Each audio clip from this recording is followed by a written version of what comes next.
En el video anterior construimos el espacio vectorial R2 y analizamos todas sus propiedades. En este video vamos a definir lo que es la longitud o norma de un vector y también analizaremos todas sus propiedades paso a paso, así que empecemos. Longitud o norma de un vector. Tomemos un vector R cuyas coordenadas son 4 en el eje X y 3 en el eje Y. Como ya lo mencioné en el video pasado, esto se puede interpretar como 4 unidades que voy a la derecha y 3 unidades que voy hacia arriba. Pero ahora nos podemos preguntar cuál será la longitud que yo recorrería partiendo desde el origen hasta la llegada de este vector yendo en línea recta. Aprovechando este ángulo de 90 grados, podemos utilizar el teorema de Pitágoras, que nos dice que el cuadrado de la hipotenusa, al cual vamos a llamar R, va a ser igual a la suma de los cuadrados de los catetos, que en este caso es 4 y 3. Esto nos da 25.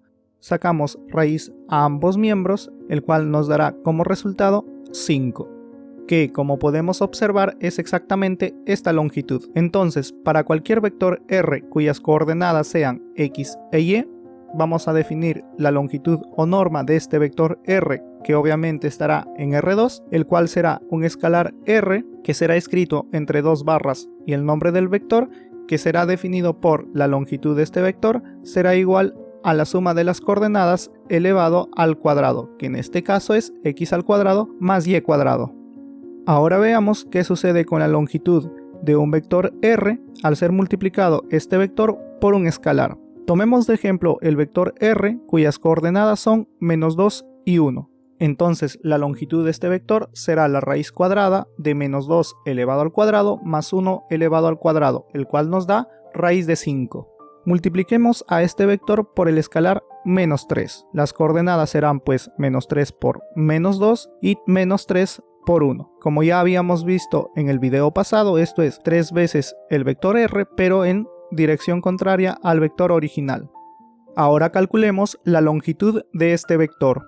Esto será la raíz cuadrada de sus coordenadas al cuadrado, que es menos 3 por menos 2 elevado al cuadrado, más menos 3 por 1 elevado al cuadrado. Por ley de exponentes, los cuadrados podemos repartirlo a cada uno de los números, quedando menos 3 elevado al cuadrado por menos 2 elevado al cuadrado más menos 3 elevado al cuadrado por 1 elevado al cuadrado. Podemos factorizar el factor que se repite, que es menos 3 elevado al cuadrado, y nos quedará menos 2 elevado al cuadrado, que es 4 más 1. Por leyes de exponentes de nuevo, podemos repartir la raíz en ambos miembros del multiplicando, que nos dará menos 3 elevado al cuadrado por la raíz de 5. Y como ya sabemos, un número elevado al cuadrado y sacado su raíz cuadrada es el valor absoluto de este número multiplicado por la raíz de 5. Esto es que la longitud del vector menos 3 por R es el valor absoluto de menos 3 por la longitud del vector R, que sería 3 veces la longitud del vector R. Como ya habíamos mencionado, para un vector R cuyas coordenadas son X e Y, entonces la longitud de este vector sería la raíz cuadrada de x al cuadrado más y cuadrado, y multiplicar a este vector por c hacía que el nuevo vector sea c veces el vector original. Entonces es lógico pensar que la longitud del escalar c por r va a ser c veces, y c entre valor absoluto porque la longitud siempre va a ser mayor que 0 como la hemos definido, la longitud original del vector r. Esto es c veces la raíz cuadrada de x al cuadrado más y cuadrado para un vector cuyas coordenadas son x e y. Vamos a probar que esto es así, que si se tiene la longitud de un vector r, entonces la longitud de un vector c por r será el valor absoluto de c por la longitud de r. Tomemos un escalar c que pertenece a r y el vector r cuyas coordenadas son x y y que pertenecen a R2. Entonces la longitud del vector c por r será igual a la longitud del escalar por dicho vector cuyas coordenadas son cx y cy por la definición de multiplicación por un escalar. Ahora por la definición de longitud será la raíz cuadrada de cx al cuadrado más cy al cuadrado. Por teoría de exponentes podemos repartir estos exponentes, que nos quedará la raíz cuadrada de c al cuadrado por x al cuadrado más c cuadrado por y al cuadrado. Sacamos como factor común c cuadrado, entonces nos queda la raíz cuadrada de c cuadrado por x al cuadrado más y al cuadrado, y repartiendo la raíz nos quedará la raíz cuadrada de c al cuadrado por la raíz cuadrada de x al cuadrado más y cuadrado. Pero la raíz cuadrada de un número elevado al cuadrado es su valor absoluto, y la raíz cuadrada de x al cuadrado más y al cuadrado pues es la longitud del vector r. Por lo tanto, esta propiedad se cumple para cualquier escalar C que pertenezca a R y cualquier vector R que pertenezca a R2. Ahora veamos un vector importante, el cual es el vector unitario. Definamos el vector unitario u de R como un vector R dividido entre su longitud. Esto es, el escalar 1 sobre la longitud de R por R. Si ahora sacamos la longitud de este vector, pues será la longitud de 1 sobre la longitud de R por R. Y como ya vimos anteriormente, el escalar puede salir fuera y aprovechando que ya es mayor que 0, pues lo escribimos simplemente como 1 sobre la longitud de R. Y esto multiplicado por la longitud del vector. Como tenemos la longitud de 1 sobre R por la longitud de R, esto será 1. Esto es que la longitud de un vector unitario siempre será 1. Para nombrar a cualquier vector unitario de un vector cualquiera, en vez de escribir u sub r por ejemplo, se suele acostumbrar poner un gorrito o sombrero. Para nuestro ejemplo, como nuestro vector es r, entonces el unitario de r será r sombrerito y será 1 sobre la longitud por el vector de r. Tomemos ahora este vector unitario. Si multiplicamos a ambos lados por el escalar longitud de r, pues entonces tenemos longitud de r por el vector unitario de r será igual a la longitud de r por 1 sobre la longitud de r por r. Si nos fijamos, pues entonces la longitud del vector r por el unitario de r, pues como podemos observar, se puede cancelar la longitud de r por 1 sobre la longitud de r. Entonces nos quedará la longitud de r por el vector unitario r, esto es que si tenemos un vector unitario de r, al vector r lo podemos escribir como su longitud multiplicado por su unitario. Ahora nos preguntamos para qué nos puede servir un vector unitario. Supongamos que tenemos este vector cuyas coordenadas son -2 y -1. Entonces el vector unitario del vector u será 1 sobre la longitud del vector, que será la raíz cuadrada de -2 elevado al cuadrado más -1 elevado al cuadrado multiplicado por el vector. Calculando esto será 1 sobre la raíz cuadrada de 5 por -2 menos 1. Y será este vector de acá con longitud 1. Ahora supongamos que queremos calcular el vector r pero que vaya en dirección de u y cuya longitud sea 4. Entonces podemos multiplicar a 4 por el vector unitario u, que será 4 sobre la raíz cuadrada de 5 por -2 menos 1. Por la definición de multiplicación por un escalar nos quedará igual a 4 por -2 que es -8 entre la raíz cuadrada de 5 y 4 por -1 que es -4 entre la raíz cuadrada de 5. Ahora veamos el vector unitario de un vector cualquiera en función de su ángulo o dirección. Podemos medir el ángulo que forma un vector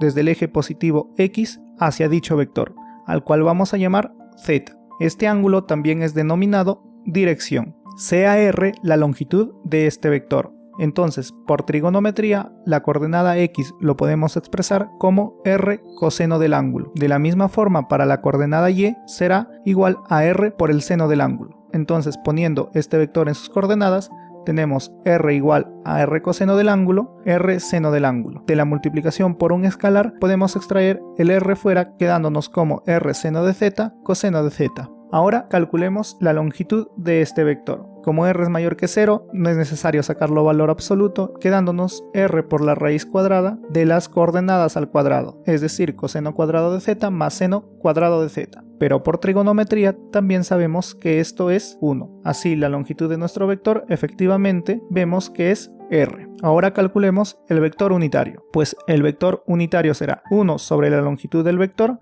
multiplicado por el vector r, que es r coseno de z, seno de z. Como ya vimos que la longitud es r, pues multiplicamos y nos queda r sobre r, lo cual nos da la unidad. Así nuestro vector unitario r en función del ángulo simplemente se reduce a coseno de z, seno de z. Y esto es válido para cualquier vector. Ahora vamos a calcular la longitud de la suma de dos vectores. Tomemos un vector u cuya longitud sea u y además el ángulo que hace con el eje x es alfa. Como ya vimos, las coordenadas pueden ser expresadas para x como u coseno de alfa y para y como u seno de alfa. De la misma forma, tomemos otro vector v cuyo ángulo con el eje x sea beta y de longitud v. Entonces las coordenadas de este vector serán v por el coseno de beta, v seno de beta. Sea el ángulo z entre u y v. Como se puede observar, z es beta menos alfa. Ahora tomemos la suma de estos dos vectores por definición de suma. Pues u más v será u coseno de alfa más v coseno de beta y u seno de alfa más v seno de beta. Ahora calculemos la longitud de este vector, pues esta será la raíz cuadrada de u coseno de alfa más v coseno de alfa elevado al cuadrado más u seno de alfa más v seno de alfa elevado al cuadrado, es decir, la suma de sus coordenadas elevadas al cuadrado. Si nosotros extendemos por un binomio elevado al cuadrado, de la primera parte tenemos u cuadrado por el coseno cuadrado de alfa más el doble del primero por el segundo, que será 2 veces u por v coseno de alfa coseno de beta, más el segundo al cuadrado, el cual será v al cuadrado coseno cuadrado de beta. Y para el segundo término será u cuadrado por el seno cuadrado de alfa más 2 veces u por v por el seno de alfa seno de beta, más v al cuadrado por el seno cuadrado de beta. Si ordenamos estos factores y factorizamos en el primer caso u cuadrado, entonces nos quedaría coseno cuadrado de alfa más el seno cuadrado de alfa. Y para v cuadrado, factorizando, nos queda v cuadrado